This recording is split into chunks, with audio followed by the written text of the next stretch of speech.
नमस्कार बंधुगण मो सेवक आपण मानक स्वागत करछि आपण मानक प्रिय चैनल एसएस स्टडी सेंटर को। ताले फ्रेंड्स आज आम आलोचना करबा कोन सप्तम श्रेणी रो जो रही विज्ञान पाठर चतुर्थ अध्याय तंतुर वस्त्र आम आलोचना करबा। ताले एही आलोचना टी को आगो को बढ़ाया पूर्व आपण माने जदि चैनल रे न आछंती ताले चैनल टी को सब्सक्राइब कर नियंतु एवं पाखर थिया बेल आइकन को क्लिक कर दियंतु जहा फल रे मु अपलोड करथिबा वीडियो रो प्रथम नोटिफिकेशन आपण पाई परिबे। ताहले देखंतु आलोचना टी को आगो बढ़ाइबा। मनुष्य एही धरा पृष्ठ रे बंची रहबा पई मुख्यतः तीनोटी मौलिक पदार्थ आवश्यकता करिथाय खाद्य वस्त्र एवं बासगृह। ताहले आमे आज आलोचना करबा वस्त्र उपरे। ताहले मनुष्य वस्त्र माने निहाती भाव व्यवहार करिवो। ताहले एही वस्त्र आमे केउठु पाइथाउ ना एही वस्त्र तंतु जातीय पदार्थरु तयारी होइथाय एवं एही तंतु आमे मुख्यतः उद्भिद किंबा प्राणी ठारू पाइथाउ। हाँ आपण कहि परिबे वर्तमान जो कृत्रिम उपाय विभिन्न प्रकार तंतु तैयारी करा जाय पारुछि एवं ताहा मध्ये वस्त्र बुणिबारे साहाय्य करूछि, किंतु आमे जो प्रकृति रु पाइथाउ ताहा मुख्यतः उद्भिद एवं प्राणी ठारू पाइथाउ। ताहले फ्रेंड्स आमे उद्भिद ठारू कोठरू ना कपा ठारू पाउछि एवं वस्त्र तैयारी करा पई। तापरे आमे जदि प्राणी क्षेत्र रे देखिबा ताहले आमे दुई प्रकार रो तंतु पाइथाउ, गोटे हला पशम एवं आ गोटे हला रेशम। ताहले पशम आमे काहाठारू पाइथाउ ना पशुंक ठारू आमे पशम पाइथाउ एवं रेशम आमे पाइथाउ एक कीट रहिछि रेशम कीट आमे ता ठारू पाइथाउ। वर्तमान आमे आलोचना करबा पशम आमे काहाठारू आमे पाइथाउ। वर्तमान आमे देखिबा पशम काहाठारू पाइथाउ।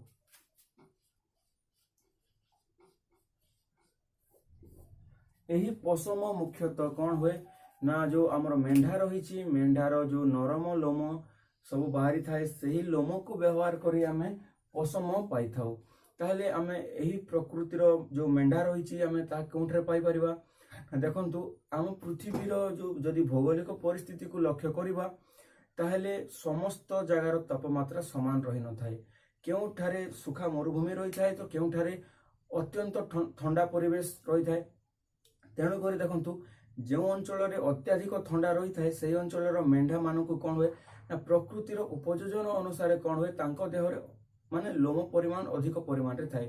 जेमति हमर पहाड़िया अंचल रही हिमालय पहाड़िया अंचल काश्मीर रही सिक्किम जो हमर जो पहाड़िया अंचल रही से अंचल रथिबा मेंढा चमरी गाई किंबा काश्मीरी छेली एमती विभिन्न प्रकार जो जीव रही तांकर नरम लोम को व्यवहार करके आम कौन पाई थाउ ना पशम पाई थाउ। तो फ्रेंड्स आपण माने जेमती जानिचंती वर्तमान जनसंख्या हो हे बढ़ी चलची तार जनसंख्या को आधार करी आमे तांकर जदि आवश्यकता पूरण करिया पई चाहिबा सेते पई हमकु विभिन्न प्रकार रो संकर बिहन रो माने संकर जातिर मेंढा निहाती आवश्यक हबो। तेणु करी वर्तमान मनोनयन प्रजनन करिकी कोन करा जाउची ना अधिकरु अधिक लोम उत्पादन करिया पई व्यवस्था करा जाउची। जेमती आमे मांस पाइबा ब्रॉयलर कुकुड़ार व्यवहार करुचे, अंडा पाई व्हाइट लेघर्न, तापर आम क्षीर उत्पादन पाई होल्स्टीन किंबा जर्सी एपरी गायर व्यवहार करुचे। सेमती मेंढा गुड़िक मध्य उन्नत मानर बाहर करा जाई पशम अधिकरु अधिक उत्पादन करिया पई प्रचेष्टा जारी रही। तो फ्रेंड्स आमे जेमिति पूर्वरु आमे आलोचना करथिले मेंढा उन्नत मानर मेंढा पालन करा जाए उन्नत मानर पशम पाइबा पाई। ताहे एठी किछि मेंढार नाम रही एवं केउ राज्य रे मिली थाए एवं तार जो पशम पाइथाउ केउ काम रे व्यवहृत होई थाए तार डिटेल्स एठी आपनकु मु जणाउछि। देखंतु ध्यान सह सुनंतु। प्रथमे देखिबा मेंढार ना कोन लोही। ए लोही जातिर मेंढा कोन हुए राजस्थान एवं पंजाब अंचल रे मिली थाए एवं ताहार जो पशम रही ता उन्नत मानर पशम हम पाइथाउ। ए जो लोही मेंढार जो पशम रही ता उन्नत मानर पशम होता है एवं ताहा राजस्थान एवं पंजाब रे देखिया को पाई थाउ। तापर देखंतु रामपुर बसीर एहा माटिया लोम एहार लोम माटिया होता है एवं एहा उत्तर प्रदेश एवं हिमाचल प्रदेश अंचल रे देखिया को पाई थाउ। तापर देखंतु नाली जातिर मेंढा रही तार जो पशम को आमे गालीचा तैयारी करिया पे व्यवहार करथाय एवं ताहा राजस्थान एवं पंजाब अंचल रे मिल थाए। तापर देखंतु बाखरवाल जो मेंढा जातिर रही ताहार जो पशम रही साल तैयारी हुए एवं ताहा जाम्बू और काश्मीर रे देखा को पाई थाउ। तापर देखंतु मारवाड़ी मोटा पशम तैयारी हुए एवं ताहा गुजरात रु मिलता है। ता छड़ा देखंतु पतनवादी जहाँ मोजा एवं आमर जो गेंजी रही तैयारी व्यवहृत होता है एवं ताहा गुजरात राज्य में देखा मिलता है। तापर देखंतु फ्रेंड्स आमर जो रही हिमाचल अंचल में चमरी गाई रही चमरी गाईर लोम को पसम तैयारी करने व्यवहार कर छड़ा आमर जो काश्मीरी रही आमर छेलीटा तार लोमरु तैयारी होथिबा आम साल को कौन कहा जाए ना पश्मीना साल बोली कहा जाए। कौन कहा जाए पश्मीना साल एवं अंगोरा छेली अंगोरा नाम गोटे मेढा रही तार लोम को कौन करा जाए व्यवहार करी उन्नत मानर आम पशम पाई पारि थाउ। आलोचना करवा मेढा पालन विषय। देखो मेढा गुड़िक आम जो पालन करुचे यही मेढा पालन करने जेहेतु मेढा गोटे तृणभोजी प्राणी तेणुक कौन हुए जो अंचल अधिक तृणभूमि रही से अंचल में मेढा पालन करने अत्यंत सहज होता है। आपण मैंने लक्ष्य करेंगे जो आमर काश्मीर अंचल रही काश्मीर हो कि उत्तर प्रदेश हो हिमाचल प्रदेश हो ये अंचल कौन हुए बरफ पड़ी था। तो फ्रेंड्स शीत ऋतु आम जो बरफ पड़े से समय हूँ बहुत कठिन समय मेढा पालन पाई।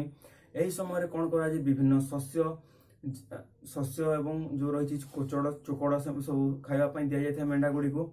जिते बेले आम ग्रीष्म ऋतु आसी था बरफ तरल आरंभ होता है घास उठा आरंभ होता है से समय कौन करती ना यही मेढा पल गुड़िक धरी जो मेढा जुगाली गुड़िक था से गोटे उपत्यकार आउ गोटे उपत्यका को नहीं जाती जहाँ फल कौन हुए मेढा माने घास खावाई पाई था वृद्धि अत्यंत सुंदर भाव में होता है। एवं यही ग्रीष्म ऋतु कौन करा जाए ना पशम गुड़ी को कटा माने जो आम मेढा गुड़िकर लोम रही से लोम गुड़ी को कटा जाए कहीं देखु आमर जो शीत ऋतु रही से समय मेढा गुड़ी को शीत बहुत परिमाण में होबार चांसेस रही तेणुक शीत ऋतु में देहरे लोम रही दि जाए किंतु ग्रीष्म ऋतु में लोमर से परिमाण में आवश्यकता न थाए। तेणु कौन करा जाए ना यही लोमर जो उत्पाद जो रही आमर ताहाकू ग्रीष्म ऋतु में कटा जाए। वर्तमान आम आलोचना करवा सोपान अनुसार केमिति मेढा लोमरु पशम सृष्टि करा जाए। प्रथमे आपन को कही सारी ग्रीष्म ऋतु में मेढा गुड़िकर लोम काटी दि जाए। प्रथम सोपान रे कौन करा जाए मेढा गुड़िकर लोम काटिकी रखा जाए। द्वितीय सोपान रे कौन करा जाए बृहत पात्र रे से मेढा लोम को परिष्कार भाव में सफा करा जाए। तृतीय क्षेत्र में कौन तृतीय पर्यायर कौन हुए ना से लोम गुड़िक मध्य जो आम छोट छोट लोम गुड़िक रही बाहर करके अलग रखा जाए। चतुर्थ पर्यायर कौन हुए से लोम गुड़िक आम तंतु रे परिणत कर सूतारे परिणत करूँ। सूता न कहले भी आप तंतु कहि पारिबे। तापर देखो पंचम स्टेप रे कौन होची आम तो आम देखिले एठी माटिया रंगर रही लोम आउ किसी धला रंगर मुख्यतः मिलता है और कला रंगर मिलता है। यही तीनोटी रंग को बाद देला पर आम विभिन्न प्रकार रंग मध्य से पशम को दे पारिबा। तापर कौन हुए सही जो षष्ठ स्टेप रे सही पशम गुड़ी को नहीं वस्त्र उत्पादन करा जाए। ताहले फ्रेंड्स एठी आपन को गोटे सूचना देवा पई चाहिबी एही तंतु उत्पादन रे किए केते नंबर माने क्यों देश प्रथमे रही एवं क्यों देश ता पछकु पछ रहिसंती। देखंतु प्रथम पशम उत्पादन रे आमर कौन प्रथम स्थान रही चीन, द्वितीय स्थान रही ऑस्ट्रेलिया, तापर रही आमर भारत। किंतु फ्रेंड्स देखंतु चीन, ऑस्ट्रेलिया, भारत मुख्य तीनोटी पशम उत्पादनकारी देश होइथिले मध्य न्यूजीलैंड रो पशम होउची सबुठार उन्नत मानर पशम। एति गला आमर पशम उत्पादन। किंतु देखिबा ए पशम उत्पादन करुथिबा क्षेत्र में कार्यरत कर्मजीवी मानकर कौन रही असुविधा यही पशम उत्पादन रे। देखंतु आमर जो पशु संपद अछंती मेढा गाई हे पारंती छेली हे पारंती एमानक शरीर एक प्रकार रोग था आंथ्राक्स रोग। यही रोगटी आमर जो यही पशम उत्पादन करिबारे कार्यरत थिबा कर्मचारी मानकु हेबा संभावना रही है। ताहले फ्रेंड्स यही पशम उत्पादन करुथिबा समय रे निहाती भाव में सतर्कता अवलंबन करने आवश्यक जहाँ फल रे आपन जो आंथ्राक्स रोगटी रही निश्चित भाव में आप मुक्ति पाई पारिबे। फ्रेंड्स आज भिडियो रही एतिकी यार परवर्ती भिडियो आम रेशम उत्पादन एवं यह संबंधित विभिन्न जो आम बही रही प्रश्न गुड़िकर समाधान खोजापी चेष्टा करवा। यदि आपको भिडियोटी भल लगे भिडियोटी लाइक करूँ, शेयर करूँ और चैनल को जब आप नुआ आसछंती चैनल टी को सब्सक्राइब करूँ।